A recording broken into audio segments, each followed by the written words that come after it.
نحمده ونصلي على رسوله الكريم أما بعد فأعوذ بالله من الشيطان الرجيم بسم الله الرحمن الرحيم رب اشرح لي صدري ويسر لي أمري واحلل عقدة من لساني يفقهوا قولي۔ آج کی اس نشست میں انشاءاللہ اللہ تعالیٰ کی توفیق سے ہم نماز میں خشوع کیسے کریں، کون سے اسباب ہیں جن کی وجہ سے خشوع ممکن ہوتا ہے، خشوع کے راستے کی رکاوٹیں کون سی ہیں، انشاءاللہ آج کی نشست میں دیکھیں گے۔ پہلی بات نماز کے حوالے سے ہے۔ نماز کیا ہے؟ اللہ تعالیٰ کی عبادت، اور آپ جانتے ہیں ہم سب اللہ تعالیٰ کے لیے پیدا کیے گئے ہیں، ہماری زندگی کا مقصد عبادت ہے تاکہ ہمارے دل محبت اور تعظیم کے ساتھ اللہ تعالیٰ سے جڑ جائیں۔ تو ہماری زندگی کا مقصد عبادت ہے، اور عبادات میں سے بہت اہم عبادت صلاۃ ہے، جس کو رب العزت نے زمین پر فرض نہیں کیا۔ اللہ رب العزت نے آسمانوں پر بلا کر نماز کو فرض کیا۔ سورہ طٰہٰ کی آیت نمبر 14 میں فرمایا اقیم الصلاۃ لذکری، میری یاد کے لیے نماز قائم کرو۔ تو پہلی چیز نماز کے حوالے سے ہم نے دیکھی، یہ نماز مومنوں پر وقت کی پابندی کے ساتھ فرض ہے اور دن میں 5 مرتبہ۔ نماز کے حوالے سے دونوں چیزیں بہت زیادہ ضروری ہیں، نماز کے ارکان، آداب اور شرائط کی حفاظت بھی، وقت کی پابندی بھی، اور نماز میں خشوع بھی۔ دوسری چیز ہم دیکھیں گے خشوع کسے کہتے ہیں۔ خشوع کیا ہے؟ انسان پر مسلط اللہ تعالیٰ کا خوف، جس کا اثر بندے کے دل اور اعضاء پر نمایاں ہوتا ہے۔ خشوع دل کی نرمی کی وجہ سے پیدا ہوتا ہے۔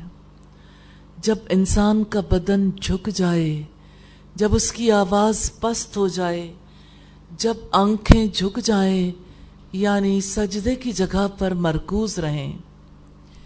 خشوع کا اظہار انسان کی ہر ادا سے ہوتا ہے، یعنی ہر عمل سے۔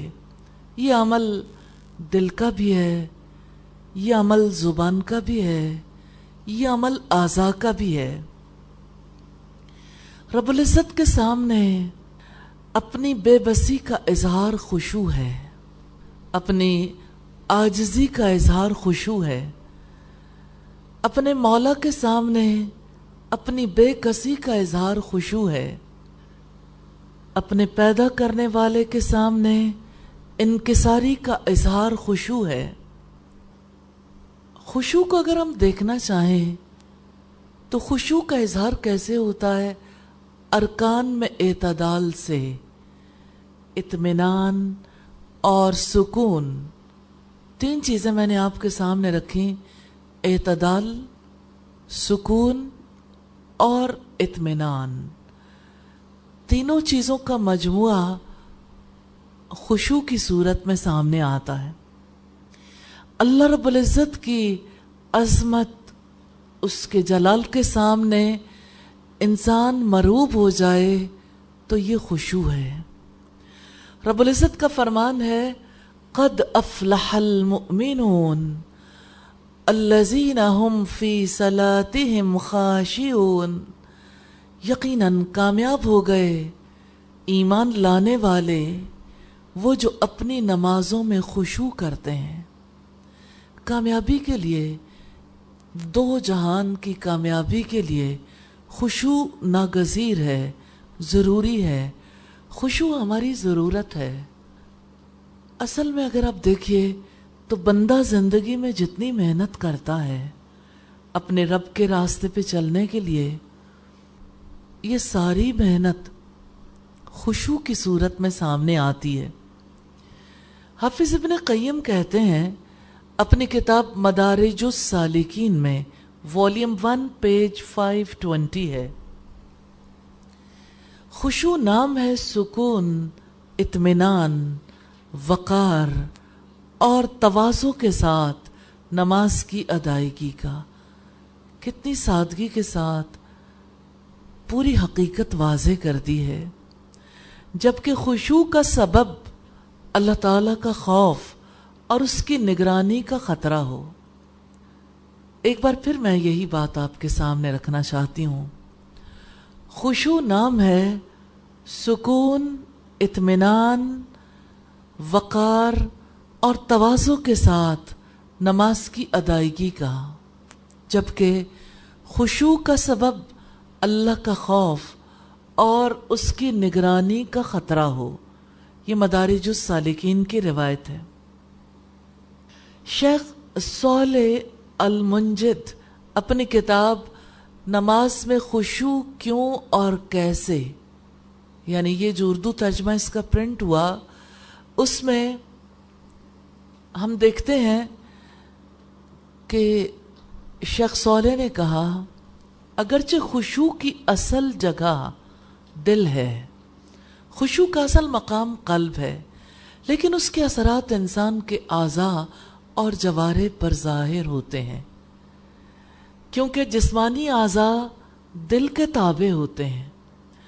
جب غفلت یا وسوسے کی وجہ سے دل کا خشوع ختم ہو جائے تو اعضاء اور جوارح کی کیفیت عبادت بھی ختم ہو جاتی ہے۔ جب دل کی گواہی نہیں آتی، جب دل ساتھ نہیں دیتا، جب دل میں لوڈ شیڈنگ ہو جاتی ہے تو اعضاء ساتھ نہیں دیتے۔ تو دل کا خشوع کیسے ختم ہو جاتا ہے؟ کیا آپ جانتے ہیں؟ غفلت سے، وسوسوں سے۔ تو اعضاء اور جوارح کی کیفیت بھی ختم ہو جاتی ہے، کیونکہ دل کی حیثیت بادشاہ کی سی ہے اور انسان کے اعضاء لشکر کی حیثیت رکھتے ہیں۔ یہ دل کی بات مانتے ہیں اور اس کے حکم کے مطابق عمل کرتے ہیں۔ جب دل احساس بندگی سے محروم ہو گیا تو گویا بادشاہ معزول ہو گیا، لہذا اس بادشاہ کی رعایا بھی ضائع ہو جائے گی، یعنی اعضاء پر بھی خشوع کا اثر نہیں آئے گا۔ انسان کے اندر خشوع ہوتا ہے تو اس کا اظہار اس کے اعضاء پر بھی ہوتا ہے۔ شیخ سعدی اپنی تفسیر میں لکھتے ہیں نماز میں خشوع یہ ہے کہ بندے کا دل اللہ تعالیٰ کو قریب سمجھتے ہوئے اس کے حضور حاضر ہو۔ تو یہاں آپ دیکھیں گے بنیادی بات کیا ہے کہ اللہ میرے قریب ہے، کیونکہ جب تک آپ اسے اپنے قریب نہیں سمجھتے اس وقت تک خشوع کے لیے ایفرٹ نہیں کر سکتے۔ جیسے ہم دیکھتے ہیں نبی صلی اللہ علیہ وسلم نے حضرت جبریل کے سوال کا جواب دیتے ہوئے کہا تھا، احسان کی وضاحت کی تھی، عبادت کے حسن کی، ان تعبد اللہ کأنک تراہ، تم اللہ تعالیٰ کی عبادت ایسے کرو گویا کہ تم اسے دیکھتے ہو۔ فَإِن لَّمْ تَكُن تَرَاهُ فَإِنَّهُ يَرَاكَ، پھر اگر تم اسے نہیں دیکھتے وہ تو تمہیں دیکھتا ہے۔ قریب ہے نا، یا سامنے دیکھ لو یا اس کی نظروں کو خود پہ محسوس کر لو، یا مشاہدہ یا مراقبہ، دو میں سے ایک کام ضروری ہے۔ شیخ سعدی کی بات دوبارہ دہرانا چاہتی ہوں، کہ نماز میں خشوع یہ ہے کہ بندے کا دل اللہ تعالیٰ کو قریب سمجھتے ہوئے اس کے حضور حاضر ہو، اس سے قلب کو سکون اور اطمینان حاصل ہوتا ہے، اور اس کی تمام حرکات ساکن اور غیر اللہ کی طرف اس کا التفات کم ہو جاتا ہے۔ ایک چیز بڑی ضروری ہے، اللہ کو قریب محسوس کرتے ہوئے جسم کی حرکتیں ختم ہو جائیں، آنکھ کی حرکت، ہاتھ کی حرکت اور دیگر اعضاء کی حرکت، کیونکہ حرکت ختم نہیں ہوتی تو خشوع نہیں آتا، حرکت ہوتی ہے تو خشوع چلا جاتا ہے۔ اور جب انسان کا بدن حرکت نہیں کرتا تو اس کا اللہ تعالیٰ کی طرف التفات ہو جاتا ہے، وہ اپنے رب کی طرف توجہ کرنے لگتا ہے۔ پھر شیخ سعدی لکھتے ہیں کہ وہ اپنے رب کے سامنے نہایت ادب کے ساتھ کھڑا ہوتا ہے۔ اب آپ ترتیب دیکھ لیجئے، طریقہ کار یہی ہے، جب تک آپ کے ذہن کے اندر، دل کے اندر یہ طریقہ راسخ نہیں ہوتا، اس وقت تک عمل کے لیے آپ سٹرگل بھی نہیں کر سکتے۔ تو انسان کا اللہ کو اپنے قریب سمجھنا، حرکات کا ختم کرنا، رب العزت کی طرف توجہ کرنا اور رب کے سامنے نہایت ادب کے ساتھ کھڑا ہونا۔ ادب کے ساتھ کھڑا ہونا کیسا ہوتا ہے؟ آپ میں سے کوئی ایسا ہے جو ادب کے ساتھ کھڑا ہو سکتا ہو تاکہ اسے دوسرے دیکھیں تو سب کو سمجھ آئے کہ ادب کے ساتھ کھڑا ہونا کیا ہے؟ کوئی ایسا فرد؟ جی، اٹھ کے کھڑے ہو جائیں۔ کیسے کھڑے ہوتے ہیں؟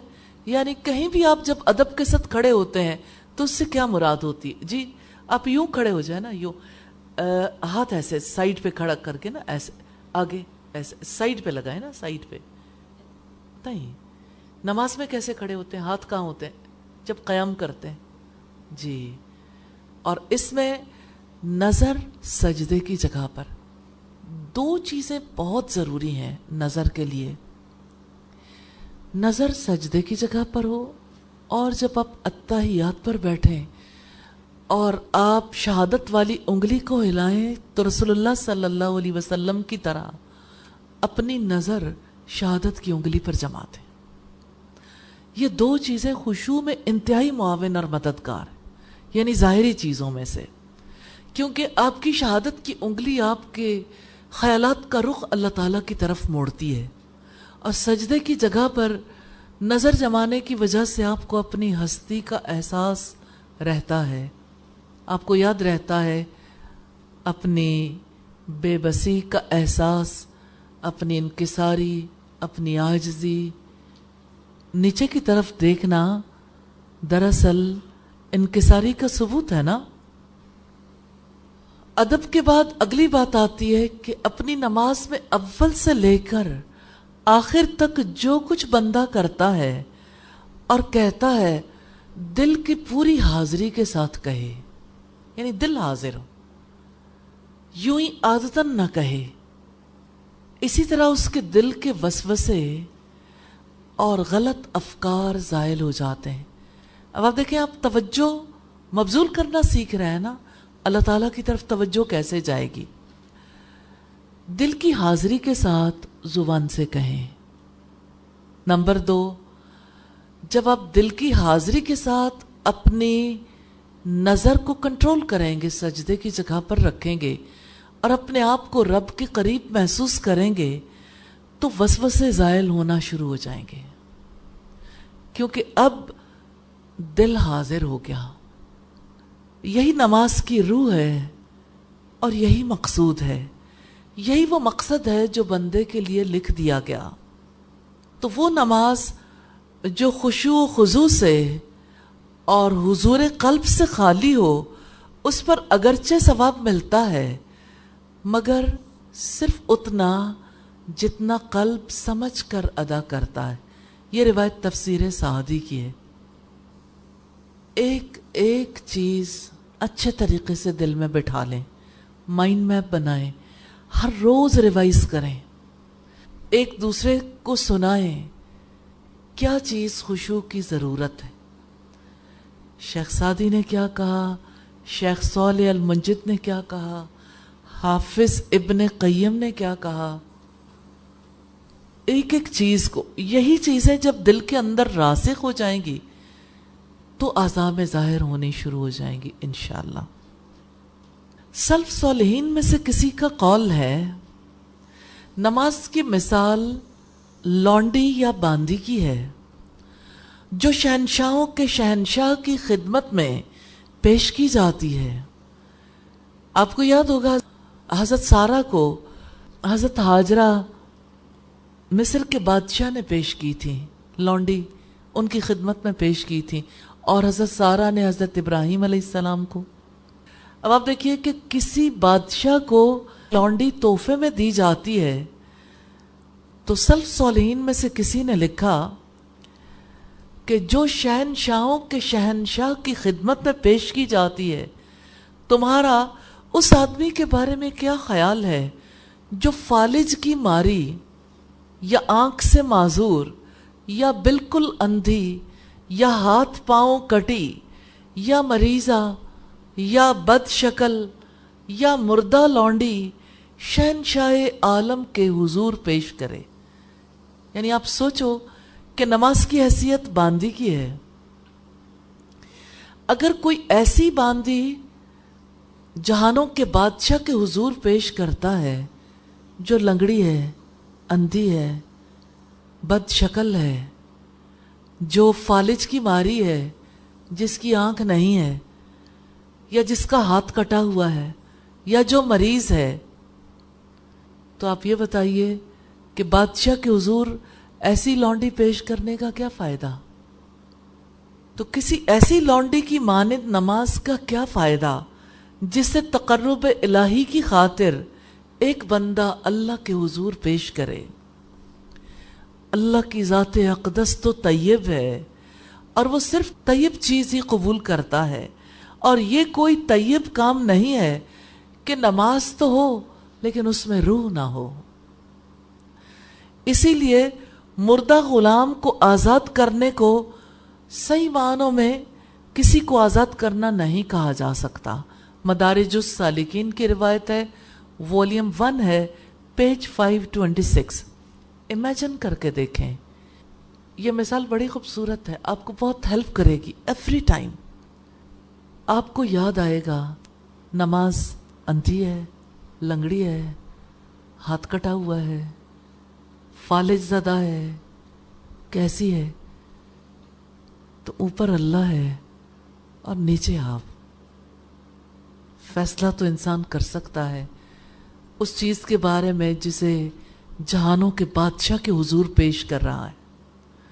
یا اللہ ہم پر رحم فرما دے، ہماری خطائیں جو نماز کے بارے میں ہم سے ہوئیں الہی تو انہیں معاف کر دے، اور الہی ہمیں نمازوں میں خشوع کے لیے کوشش کرنے کی توفیق عطا فرما دے، اور الہی ہمیں خشوع کرنے کی توفیق عطا فرما دے۔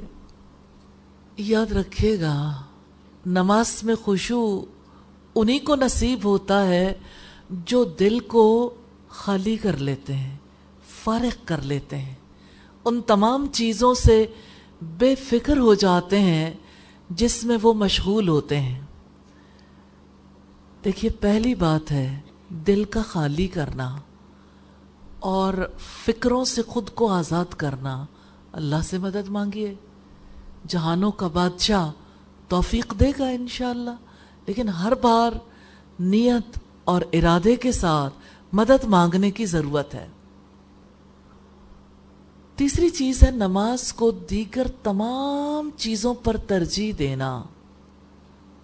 جب آپ یہ 3 کام کریں گے، دل کو فارغ کریں گے، فکر کو آزاد کریں گے اور نماز کو تمام چیزوں پر ترجیح دیں گے، اس وقت نماز باعث سکون بنے گی، اطمینان اور دل کی ٹھنڈک اور آنکھوں کی راحت کا سامان بنے گی۔ جیسا کہ نبی صلی اللہ علیہ وسلم نے فرمایا، جُعِلَتْ